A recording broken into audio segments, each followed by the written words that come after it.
Bienvenue à Marseille, et bienvenue à Marseille pour les Allemands, et bienvenue en Allemagne pour les Marseillais et pour les gens de la région, puisqu'on a fait venir un certain nombre de personnes, entre autres Düsseldorf, qui sont venus se présenter à vous et pour vous accompagner, justement, le cas échéant, sur l'Allemagne.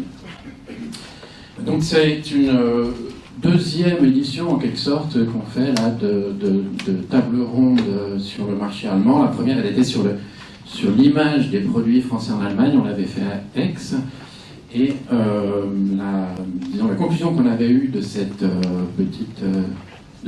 ronde, c'était qu'on avait fait un tour de table, tour de table, et par contre, après, le suivi, on ne savait pas trop ce que les entreprises avaient fait, ce qu'elles n'avaient pas fait, est-ce qu'il y avait eu des suites ou pas. Il y en a eu un peu parce qu'on avait, je me rappelle, recontacté un des consultants qui était venu. Certaines entreprises s'étaient adressées à lui pour la distribution, etc. Mais bon, c'est un peu dommage de faire une manifestation comme ça, one shot, et puis de ne pas faire un suivi derrière. Donc là, on s'est dit, on va rentrer dans un processus un petit peu plus approfondi et sur du moyen, voire long terme, en organisant cette table ronde qui aura après une suite à travers des ateliers thématiques qui porteront sur les différents sujets qu'on va aborder cet après-midi. Alors c'était effectivement un petit peu compliqué parce qu'il fallait caser tous les sujets dans l'après-midi, ce qui a été difficile. Mais bon, c'est pour ça qu'on va les faire, mais de manière assez synthétique, et on demande aux intervenants de respecter le plus possible leur temps de parole, qui est de 10-15 minutes, peut-être un peu plus pour certains, mais voilà, pour qu'on puisse enchaîner, aborder un peu toutes les thématiques. Après, évidemment, les personnes intéressées pourront rencontrer les intervenants s'ils veulent poser des questions un peu plus approfondies. Et surtout, à partir de septembre, on fera, peut-être pas tous les mois, mais régulièrement, des déjeuners, matinées sur des thématiques abordées. Ce sera le juridique, ce sera les foires et salons. On va démarrer par les foires et salons. Tout ça nous semblait important de parler des foires et salons allemands qui sont vraiment fondamentaux pour les sociétés qui veulent se développer en Allemagne. On y rencontre l'Allemagne, mais on y rencontre aussi le monde entier sur les foires et les salons. On était récemment à Hanovre, on a pu voir ce que ça donnait, entre autres, et la présence d'entreprises turques, anglaises, italiennes, etc.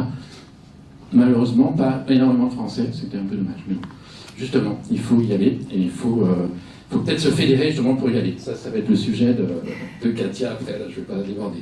Donc le programme, il s'appelle Tandem Allemagne. Au début, c'était Tremplin Allemagne, après c'est transformé en Tandem Allemagne, parce que ça nous semblait plus approprié de donner un nom bilatéral. Katia, par la suite, va vous présenter donc, les différents intervenants. Je voudrais insister sur l'importance du réseau des clubs d'affaires franco-allemands. Alors, on attend, entre autres, Renée Galano, qui est la présidente du CDA, c'est le club des affaires de Düsseldorf, qui est venue parce qu'elle était dans la région, mais qui devrait intervenir comme invitée spéciale sur notre table ronde. Bon, elle n'est pas encore là, mais je pense qu'elle va arriver, ce qu'elle a appelé, elle était en cours de route. Les clubs d'affaires franco-allemands, c'est 20 clubs, il y en a 10 en France, 10 en Allemagne, 11 parfois, il y en a qui renaissent, d'autres qui disparaissent, etc. Dans les principales villes d'Allemagne, dans les principales villes de France, c'est Hambourg, Düsseldorf, bien sûr, Munich, Berlin pour l'Allemagne, c'est Paris, Strasbourg, Marseille, Lyon, Montpellier, Toulouse, Bordeaux, etc. pour la France, avec une réunion annuelle qui aura lieu bientôt, qui est fin septembre, qui a lieu cette année à Rennes, l'année dernière c'était à Saarbrücken. Mais les relations entre clubs d'affaires continuent pendant l'année, de manière bilatérale, de manière à plusieurs, à 2, à 3, on échange parfois des conférenciers, des thématiques, ils viennent nous voir, on va les voir. Et c'est intéressant, surtout pour les entreprises et les personnes qui veulent établir parfois des contacts sur certaines villes allemandes, parce qu'il y a souvent une bonne communauté de Français qui font partie des clubs, par exemple du sud du Düsseldorf, sur Nordrhein-Westfalen, et avec une bonne communauté de Français qui sont parfois très utiles et peuvent aider à introduire les personnes, les sociétés, etc. sur leur zone économique. Il faut savoir, et ça, je pense que la plupart le savent, mais l'Allemagne est structurée de manière très différente que la France. C'est pas centralisé, c'est très décentralisé Donc on parle de lender, et chaque fois c'est un bassin économique différent, des interlocuteurs différents, une économie différente. Donc ça c'est un des points importants. Je ne vais pas m'étendre beaucoup plus longtemps, mais c'est important de préciser que la notion de club est inhérente à notre activité. Là, on n'est pas une chambre de commerce, on n'est pas une institution, on est un club d'affaires et on est là pour faire échanger les différents personnes, les différents membres et sociétés, les consultants aussi, bien sûr, les différents interlocuteurs. C'est un échange qui se passe de manière conviviale et informatif, mais aussi après, si on peut aller plus loin, on va plus loin, mais nous, après on passe le relais à d'autres organismes, parce qu'on n'a pas la structure, bien sûr, pour aller accompagner les entreprises nous-mêmes en Allemagne au niveau commercial, etc. Donc après, il y a des membres ou des membres de club ou des interlocuteurs qui prennent le relais. Voilà. Donc ça, c'est la notion de club. Sur le marché allemand, rapidement, ça va être abordé pendant toute l'après-midi. Donc je pense, je n'ai pas la démonstration à faire que du fait que le marché allemand est un marché un des plus importants en Europe. Ça, c'est un fait, je pense, acquis. On en parlait tout à l'heure. Par contre, le marché allemand, souvent, fait un peu peur aux entreprises françaises dans la mesure où c'est un marché mature, bien sûr, comme en France, comme le marché américain, européen, etc. Et il est parfois... les sociétés françaises ont parfois du mal à y prendre pied, parce qu'il y a une certaine exigence, de fiabilité, de qualité, etc. On en reparlera aussi par la suite. Mais parce que si on y va, je le dis souvent, on y va sur du long terme, on y investit du temps, bien sûr, de l'argent aussi, et le résultat, il n'est pas toujours au bout de quelques mois. Donc c'est pas la peine d'y aller si c'est pour faire un coup et puis repartir. Malheureusement, il y a beaucoup de sociétés françaises qui l'ont fait, des groupes aussi, j'en ai vu, comme les peuples en Allemagne, comme la FNAC, etc., qui ont tenté, qui sont repartis, puis après ils sont revenus à nouveau. Donc c'était un petit peu compliqué. Mais voilà, il faut être perspicace, il faut trouver les bonnes personnes surtout, rentrer dans les bons réseaux, dans les bonnes filières. C'est souvent des questions de filière. Mais bon, tout ça va être abordé par la suite, mais surtout il ne faut pas avoir peur. Je pense que le marché allemand est très important si on n'y est pas à l'heure actuelle. Pour les entreprises françaises, c'est presque impossible d'aller, disons, de vivre en Europe.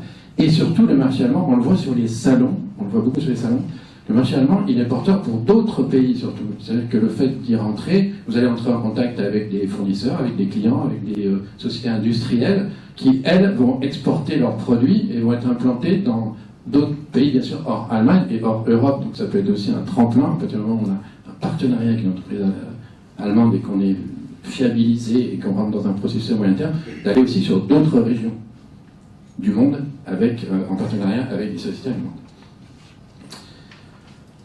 Mais bon, je dirais le diable est dans les détails, dans le sens où il faut rentrer effectivement dans tous les détails de coopération, dans tous les détails de produits, donner une fiabilité à ce qu'on fait, se faire une bonne réputation, et c'est là parfois qu'il y a tout un nombre de choses à mettre en place et que les Français ont parfois un peu du mal à appréhender, parce qu'il faut beaucoup analyser de choses et leur permettre de s'intégrer dans le contexte germanique. Je vais m'arrêter là, parce que sinon je commence déjà à déborder. Donc voilà, non, j'ai déjà tout dit, mais on peut repartir. Non, et je vais passer la parole rapidement à Christine, c'est ça ? Oui. Voilà, qui va compléter un peu mon intervention. Voilà. Donc bon débat, et plus tard, parce qu'on va faire un point un peu plus tard. Voilà. Bonsoir à tout le monde, je suis très contente que vous soyez si nombreux. Donc je voulais juste, je ne vais pas compléter ce qu'a dit Patrick, mais je vais vous donner quelques détails peut-être logistiques par rapport pas au déroulement, mais aussi les prospectus que vous pouvez trouver un peu partout. Alors vous avez sur la table derrière vous la liste des participants, si jamais ça vous est intéressé. Bien sûr, je mets que le nom, prénom de la société. Si après vous souhaitez avoir éventuellement individuellement des contacts, vous m'envoyez un mail et je vous donnerai les contacts. Ensuite, il y a aussi la brochure du club d'affaires pour que vous voyez un peu ce qu'on fait, avec une liste de manifestations à venir. D'ici, manifestations qu'on connaît déjà d'ici 2016, quelquefois il y en a d'autres qui s'ajoutent. Si jamais vous êtes intéressé, vous pouvez venir sans être membre, bien sûr, de Top Affaires. Si après vous voulez devenir membre, bien sûr, vous êtes aussi bienvenue pour les devenir. Ensuite, dernière chose, vous avez compris qu'on voudrait que ce soit vraiment une manifestation un peu de départ, mais pour organiser derrière justement des ateliers un peu plus approfondis sur des différentes thématiques. Et pour ceci, il y aura aussi, je mettrai une liste où vous pouvez mettre vos coordonnées et éventuellement soit des sujets sur lesquels vous voudrez en savoir un peu plus, ou aussi avec ou les noms de personnes avec lesquelles, notamment les intervenants, vous souhaiterez peut-être entrer en contact. Et donc, moi, je ferai les suivis nécessaires ensuite. Voilà. Donc, le prochain atelier qu'on va organiser sous forme de petit déjeuner portera donc sur le foie des salons, comment s'y préparer, sur quel salon aller, comment faire les suivis, justement pour que ça soit vraiment aussi efficace et que l'investissement qu'on donne et les résultats souhaités. Normalement, la date qu'on avait fixée, ce sera le 15 septembre. Alors, le lieu n'est pas encore fixé, mais de toute façon, je vous enverrai un mail, je toutes vos coordonnées, si jamais ça vous intéresse.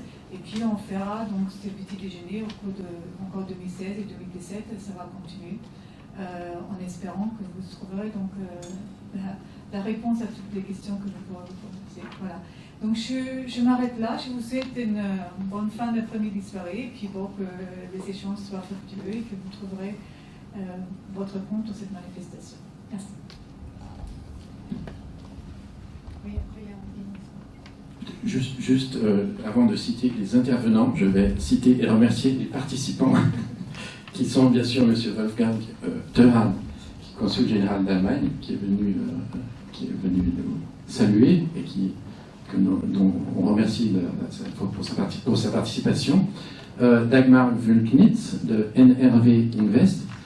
Alors, pour ceux qui ne savent pas qui est NRW Invest, c'est pas qu'elle est énervée, mais c'est Nordrhein-Westfalen Invest, de la société de promotion du land de Rhénanie du Nord, Westphalie, voilà, qui est venue justement nous parler du marché allemand et plus particulièrement de Nordrhein-Westfalen. Stéphane Guillaume, qui est de Provence Promotion, avec laquelle nous avons un accord, on va dire, de coopération depuis le début de l'année. Alors plus pour l'accueil des investisseurs allemands dans la région, mais en même temps, pour moi, on n'est jamais que dans un sens, donc l'un amène l'autre et vice-versa. Donc c'est vrai que nous on parle de plus de notions de partenariat et de coopération entre entreprises françaises et allemandes. Donc Provence Promotion, Olivier Van de Winkel, il était là. Oui, il va revenir. Il va revenir, il est parti de revenir. De l'UCAB, parce qu'on fait partie de l'UCAB, qui est l'union des clubs, des chambres d'affaires bilatéraux. Donc des clubs et des chambres et des clubs d'affaires bilatéraux. Donc franco-allemand, franco-italien, franco-anglais, anglo-américain, etc. Et qui nous aident quand même pas mal au niveau de la communication. On fait des manifestations ensemble aussi chaque année. Et René Galano, qui devrait arriver, qui est la présidente du club des affaires de Düsseldorf, mais je sais pas, elle était en route, je pense qu'elle va bientôt arriver chez nous. Elle nous dira un petit mot au passage.